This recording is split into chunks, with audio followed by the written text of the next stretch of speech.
Hello students, कैसा बीत रहा है आपका क्वारंटाइन का पीरियड ये। आई होप आप किसी का टाइम पास पबजी टिकटॉक ये सब ना करके अपने पढ़ाई पे भी ध्यान दे रहे होंगे, सेल्फ स्टडी कर रहे होंगे। चलिए स्टूडेंट, तो बिना टाइम गवाए आज के टॉपिक पे आते हैं। आज का टॉपिक स्टूडेंट हम लोग का कूलम्ब्स लॉ ही है। कूलम्ब्स लॉ का पिछला वीडियो आपने देखा होगा। वीडियो का कंटेंट थोड़ा ज़्यादा हो गया, वीडियो लेंदी हो गया, क्योंकि मैंने हर एक चीज़ को उसमें कवर करने की कोशिश की। आज हम लोग क्या करने जा रहे हैं स्टूडेंट, देखिए जैसे आज हम लोग कूलम्ब्स यानी जो इलेक्ट्रिक फोर्स को मेजर करता है और न्यूटन का जो लॉ था जो ग्रेविटेशनल फोर्स को मेजर करता है, उन दोनों को कंपेयर करें। ठीक है, कंपेयर करने के लिए मैंने क्या किया, एक तरफ कूलम्ब्स लॉ, एक तरफ आपका न्यूटन का यूनिवर्सल लॉ ले लिया। ठीक है, उसके पहले मैंने एक पॉइंट लिखा है आपको कि हम लोग को मालूम है कि क्लास 11 का फर्स्ट चैप्टर में हम लोग पढ़े थे फिजिकल वर्ल्ड में कि नेचर में 4 तरह के फंडामेंटल फोर्सेस होती है, 4 तरह की। बाकी जो भी फोर्स होती है वो इसी चारों में से किसी ना किसी से कनेक्टेड होती है। ठीक है, तो आपका जो कूलम्ब्स लॉ का जो इलेक्ट्रिक फोर्स है वो सेकंड फंडामेंटल फोर्स है। ठीक, अच्छा अब आते हैं मेन पॉइंट। कूलम्ब्स लॉ और न्यूटन के यूनिवर्सल लॉ ऑफ ग्रेविटेशन में क्या बातें सेम है, क्या सिमिलैरिटी है, क्या किस पॉइंट पे मैच करते हैं, किस पॉइंट पे मैच नहीं करते, ये देखते हैं। देखिए सबसे पहले कूलम्ब्स का लॉ क्या करता है, ये इलेक्ट्रिक फोर्स को मेजर करता है। इलेक्ट्रिक फोर्स को मेजर करता है, क्या करता है, मेजर द इलेक्ट्रिक फोर्स। और ये क्या करता है, ये ग्रेविटेशनल फोर्स को मेजर करने के लिए फॉर्मूला दिए हुए, measure the gravitational force. Okay, पहला पॉइंट। चूंकि इलेक्ट्रिक फोर्स को मेजर करता है स्टूडेंट, तो ऑब्वियसली ये चार्ज से रिलेटेड होगा, है ना।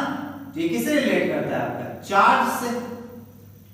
और ये ग्रेविटेशनल है, और हम लोग पढ़ा है ग्रेविटेशन, ये किससे रिलेट करता है, मास से।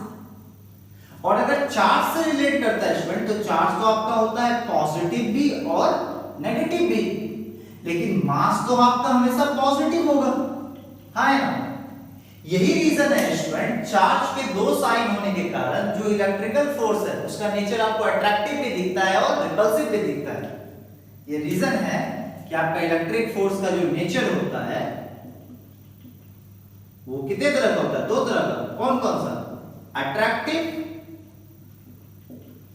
और repulsive, depend on the sign of the charges.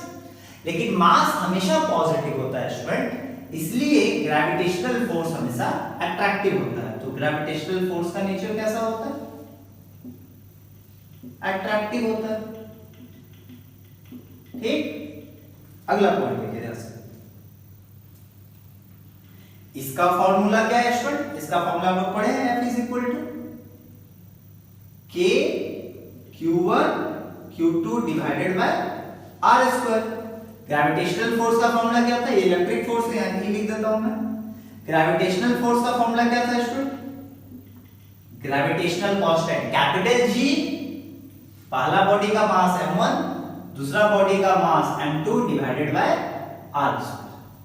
ठीक, यहां इस फॉर्मूला में यहां पे चार्ज का कंसर्न है, यहां मास का कंसर्न है, यहां भी डिस्टेंस का स्क्वायर है, यहां भी डिस्टेंस का स्क्वायर है।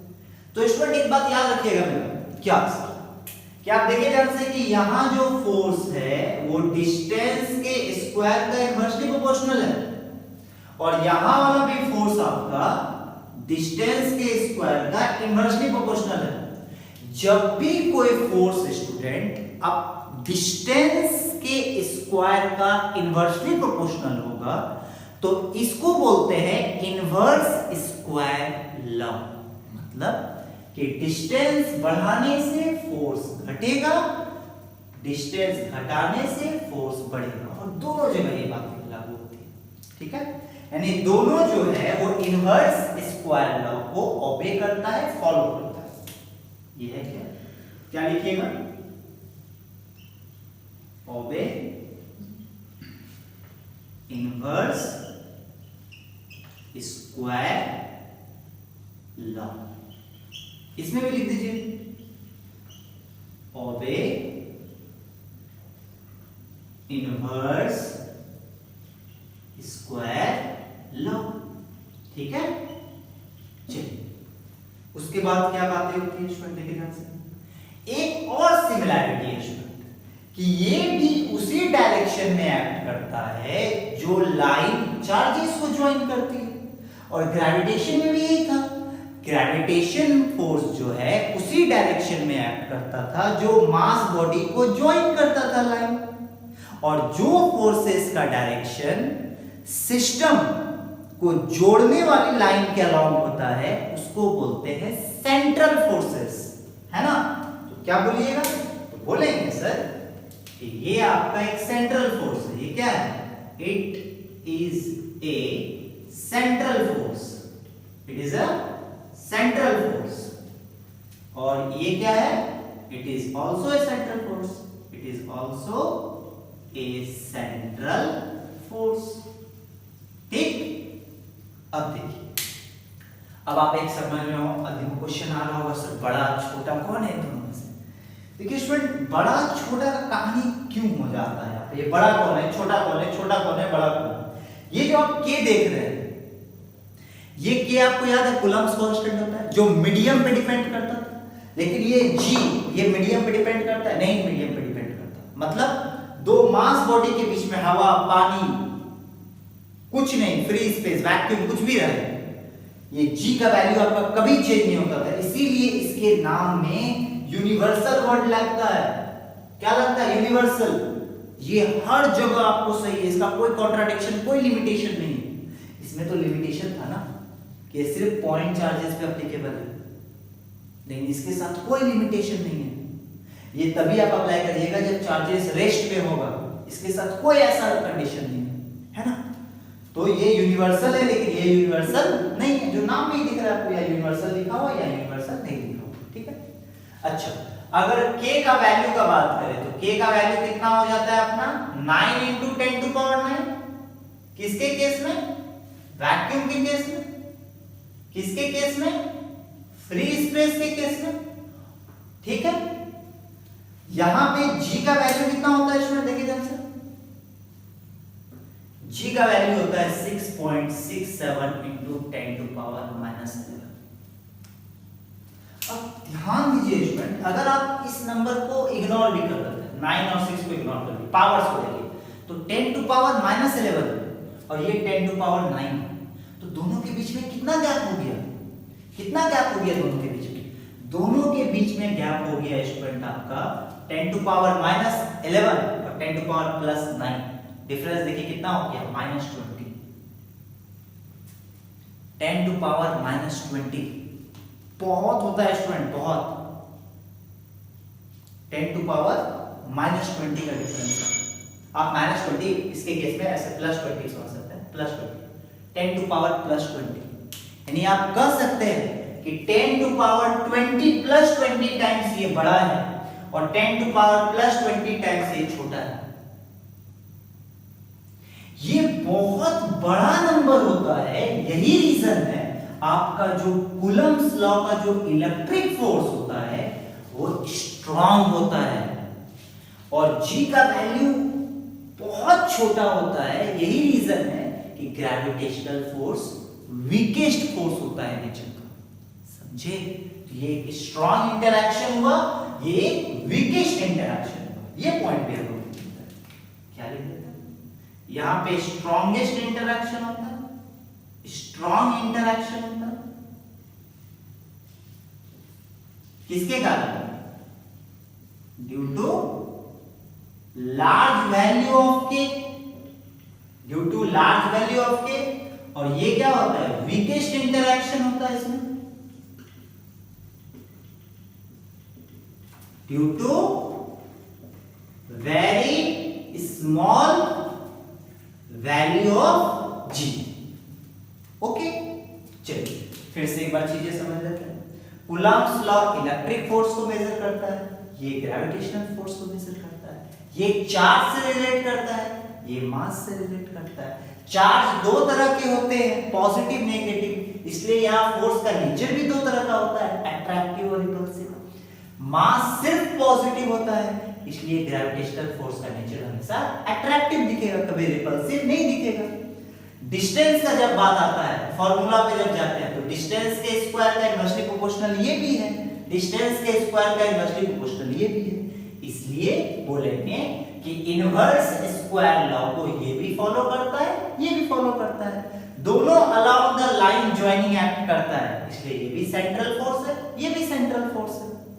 इसके कैपिटल G का वैल्यू मीडियम पे डिपेंड नहीं करता, यूनिवर्सल वैल्यू है, लेकिन इसके K का value medium to medium change करता है, ठीक। इसलिए ये यूनिवर्सल है, ये यूनिवर्सल नहीं है, इसके साथ लिमिटेशंस है। इस केस में चार्जेस पॉइंट चार्जेस ही होना चाहिए, चार्जेस रेस्ट में ही होनी चाहिए, ये इसकी लिमिटेशंस है कूलम्ब्स लॉ की, ठीक। अगला पॉइंट, K का वैल्यू 9 into 10 to power 9 होता है, G का वैल्यू 6.67 into 10 to power -11 होता है। दोनों में कितना डिफरेंस होता है? 10 to power +20 का, 10 to power +20 जो एक बहुत बड़ा नंबर है, 10 to power +20। इसके लार्ज K के कारण ये स्ट्रॉन्गेस्ट फोर्स की कैटेगरी में आता है, इसके स्मॉल G के कारण ये वीकेस्ट फोर्स का कैटेगरी में आता है। नेचर का सबसे वीकेस्ट फोर्स होता है ये ग्रेविटेशन, मैंने बताया आपको, ठीक है। अब मैं दोनों के फोर्सेस को डाटा पे कंपेयर करता हूं, डाटा देखिए ध्यान से, तब आपको और ज्यादा समझ में आएगा। पॉइंट वाइज ऐसे करके नोट्स कर लीजिएगा, ये भी आप नोट्स कर सकते हैं। डाटा के बेसिस पे बात करते हैं, डाटा के बेसिस पे कैसे बात करते हैं। हम लोग मानते हैं, हम लोग जानते हैं किसी भी एटम का साइज क्या होता है? 10 to power -10। याद रखिएगा, किसी भी एटम का जो साइज होता है, और साइज एटम का अप्रोक्सीमेटली क्या होता है? 10 to power -10, इसको 1 एंगस्ट्रॉम बोलते हैं। तो उस एटम के अंदर मान लीजिए एक इलेक्ट्रॉन है और एक प्रोटॉन है, एक इलेक्ट्रॉन और एक प्रोटॉन है। तो देखने वाली बात क्या है कि दोनों के पास मास है, तो ग्रेविटेशनल फोर्स भी लगाएगा, दोनों के पास चार्ज है तो इलेक्ट्रिकल फोर्स भी लगाएगा। अब दोनों पे जो ग्रेविटेशनल फोर्स लग रहा है और दोनों पे जो इलेक्ट्रिकल फोर्स लग रहा है, उन दोनों का डाटा निकालते हैं, ठीक है। देखिए किसके किसके बीच में? इलेक्ट्रॉन और प्रोटॉन के बीच में। सबसे पहले क्या निकालते हैं? Gravitational force. निकालिए ग्रेविटेशनल फोर्स। क्या होता है फॉर्मूला? कैपिटल G रख दीजिए, 6.67 into 10 to power -11। Masses body का, इलेक्ट्रॉन का मास याद रखिए 9.1 into 10 to power -31 kg में, ऐसा यूनिट्स पे ले रहा हूं मैं। दूसरा बॉडी का मास प्रोटॉन का रखिए 1.67 into 10 to power -27 divided by distance में क्या होगा? चूंकि एक एटम के अंदर दोनों है, किसके अंदर? एटम के अंदर है, और एटम का साइज क्या लेते हैं? 10 to power -10 मीटर, तो दोनों के बीच का मैक्सिमम डिस्टेंस मान लेंगे 10 to power -10। स्क्वायर कर देंगे उसका, कितना आ जाएगा वैल्यू? तो आप मोटा मोटी तौर पे मैं कंपेयर कर रहा हूं, है ना। तो 9 7 जा 9 6 जा 54 और 54 into 1.4 लगभग ये आना चाहिए स्टूडेंट आपका 100 पॉइंट समथिंग मान लीजिए, इंटू 10 का पावर देखिए -11 -31 -42 हो गया, -42 और -27 -42, और यहाँ क्या आ गया? -27 हो गया, तो -42 और -27 हो गए आपके -69। अच्छा यहां से -20 ऊपर जाएगा +20, तो -69 और +20 आ जाएगा 10 to power -49। ठीक, साइंटिफिक नोटेशन में निकालता हूं मैं इसका वैल्यू, कितना हो जाएगा? 1.00 into 10 to power -47, यानी कि इलेक्ट्रॉन और प्रोटॉन के बीच में कितना ग्रेविटेशनल फोर्स एक्ट कर रहा है? 1 into 10 to power -47। ठीक है, चलिए अब इलेक्ट्रॉन पे नेगेटिव चार्ज है, प्रोटॉन पे पॉजिटिव चार्ज है, तो चार्ज के कारण इलेक्ट्रिकल फोर्स भी एक्ट करेगा। कितना होगा वो इलेक्ट्रिकल फोर्स? कितना होगा वो इलेक्ट्रिकल फोर्स?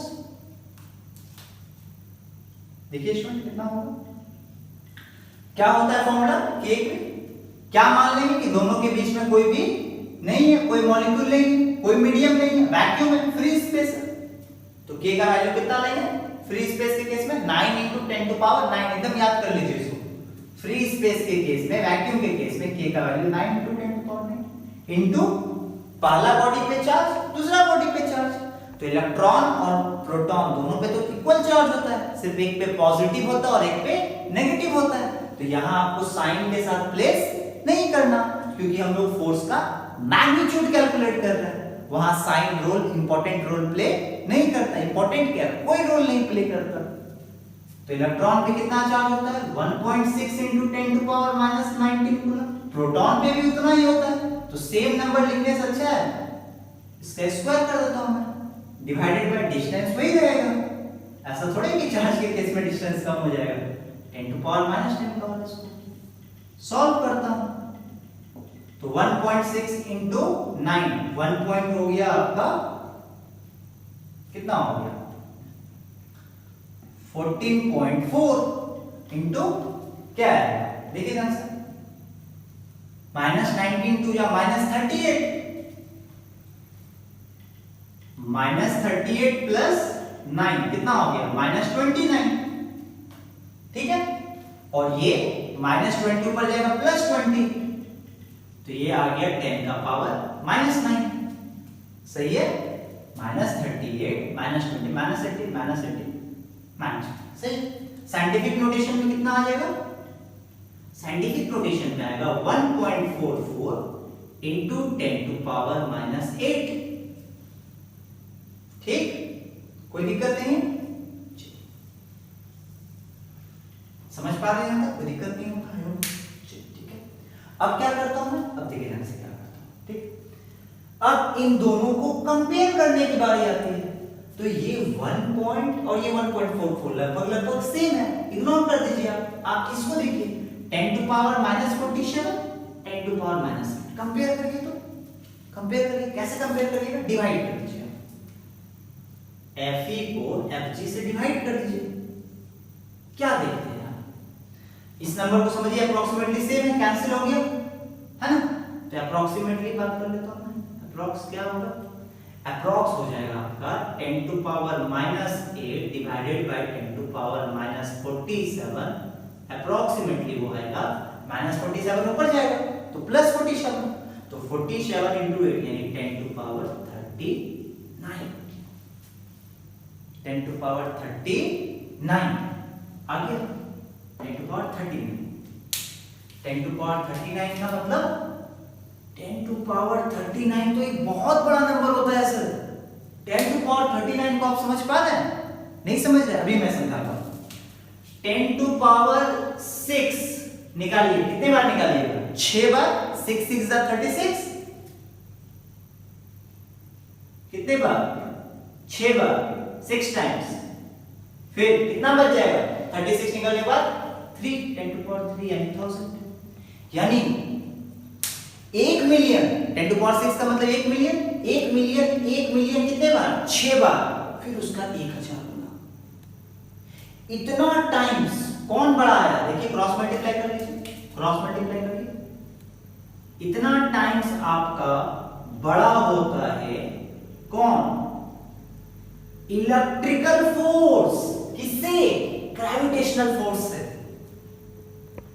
अब आपको समझ में आ रहा कि नेचर का सबसे वीकेस्ट फोर्स क्यों बोला जाता है इसको, और इसको स्ट्रॉन्गर क्यों बोला जाता है, स्ट्रॉन्गर बोल रहा हूं, स्ट्रॉन्गेस्ट नहीं बोल रहा हूं, नेचर का सबसे स्ट्रॉन्गेस्ट न्यूक्लियर फोर्स होता है, सबसे स्ट्रॉन्गेस्ट न्यूक्लियर होता है, ये सेकंड नंबर पे आता है, तो ग्रेविटेशनल फोर्स के रिस्पेक्ट में ये फोर्स बहुत स्ट्रांग होता है, समझ पा रहे हैं आप मेरी बात को, बहुत स्ट्रांग होता है, ठीक है, एक बात। दूसरा, कूलम्स लॉ का एक सिग्निफिकेंस देखिए, लास्ट पॉइंट, सिग्निफिकेंस मतलब कितना बड़ा इंपॉर्टेंट रोल प्ले करता है सर, आपको आइडिया भी नहीं होगा कितना इंपॉर्टेंट रोल प्ले करता है, बोलिए कैसे। इस पूरे वर्ल्ड में हर एक चीज जो ध्यान से देखिए, ध्यान से, हम आप सब कुछ, ठीक है, जितनी भी फोर्सेस आपने 11th में पढ़ी थी उसमें मैक्सिमम इलेक्ट्रिकल फोर्स की कैटेगरी में होता है। आपने फ्रिक्शन फोर्स पढ़ा था, बेसिकली तो नेचर में 4 ही फोर्स होता है ना, तो उसमें फ्रिक्शन तो होता नहीं, तो फ्रिक्शन आपका क्या है, एक इलेक्ट्रिकल फोर्स है स्टूडेंट। जब दो बॉडी ऐसे टच होने के कारण जो आप फ्रिक्शन लगता है तो उसमें होता क्या है, इसका मॉलिक्यूल्स, इसके अंदर का इलेक्ट्रॉन, इसके अंदर का इलेक्ट्रॉन, वो इलेक्ट्रिकल फोर्स है स्टूडेंट। यानी हम लोग कह सकते हैं कि नेचर को बांध के रखा है ये फोर्स, कितना इंपॉर्टेंट फोर्स। नेचर में जो सारी चीजें बैलेंस चल रही है वो इसी फोर्सेस के कारण, सारी चीजें एक दूसरे से कनेक्टेड है, सब किसके कारण, कूलम्ब्स लॉ के कारण, इलेक्ट्रिकल फोर्स के कारण। तो नेचर को बाउंड करके रखता है इलेक्ट्रिकल फोर्स, याद रखिएगा, इसलिए इलेक्ट्रिकल फोर्स बहुत ज्यादा इंपॉर्टेंट है, ठीक है। आई होप इलेक्ट्रिकल फोर्स और Newton's universal law of gravitation का ये कंपैरिजन वाला सेशन आपको समझ में आ गया होगा। कोई भी डाउट हो तो आप मुझे कमेंट करिए, मैं इसको डाउट क्लियर कर दूंगा।